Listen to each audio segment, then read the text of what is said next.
Thank you, Claire. And Claire Haughey will second the resolution, who also has constituency interests in the subject. Welcome, Claire. Thank you, Derek. Friends, I'm delighted to have the opportunity to second Claire Adamson's resolution here at conference. Like Claire, I'm privileged to have grown up in and now represent an area with a proud industrial past and a history of steelworks. Raised in Rutherglen, I could see the Clyde Bridge steelworks from my bedroom window, and it's a sector that I know many people who have worked in for many years. Steel is in the DNA of the town of Cambuslang, and we must ensure that it has a positive future in the years ahead. Despite Scotland's long history and achievements in its steel industry, it's been no stranger to challenges resulting from both policies at home and abroad. From Thatcher's privatisation in 1988 to Tata's financial problems in 2015, the industry has been near the brink of collapse on a number of occasions, but it has endured. Thanks to this Scottish Government and the First Minister's foresight in setting up a task force, and our steel industry and the jobs were saved, not only at DL, but also at Clyde Bridge.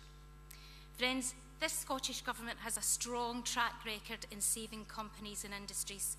From Clyde Bridge and DL to Prestwick Airport, the SNP continue to go on with the day job while the Tories sell our industries out and leave them to ruin.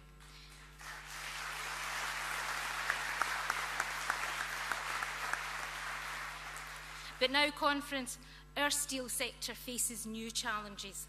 Global pressures and global prices play a significant role in determining how our sector operates here in Scotland. And at the moment, the domestic and international outlook isn't looking positive at all.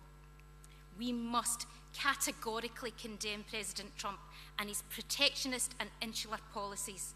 Slapping a 25% tariff on steel won't help our industry in Scotland, nor will it help his cause in America.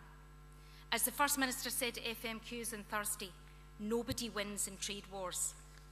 An overnight increase in tariffs will mean higher prices for manufacturers, which in turn will inevitably mean higher prices for consumers. If reports are to be believed, we could be drawn into a retaliatory battle, and the EU could impose sanctions on the US, and that's not a scenario anyone wants. Rather than working cooperatively to tackle the real issues facing the industry, like cheap steel dumping or market economic status for China, the US has decided to go it alone and abandon their allies. And if you have friends like this, who needs enemies? Remember, conference, this is the US government that Theresa May tells us she will get a favourable trade deal with as she drags us out of the EU against our will. Conference, I don't believe her.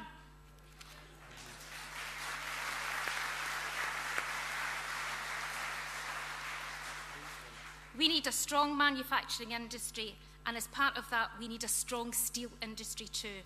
An independent Scotland needs to be a manufacturing Scotland, and if our steel jobs go now, they'll be gone forever.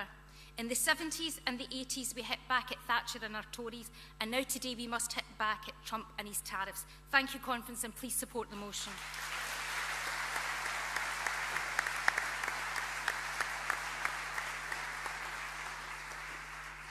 Thank you, Claire. No cards in against. Can I ask conference, is the resolution passed by acclaim?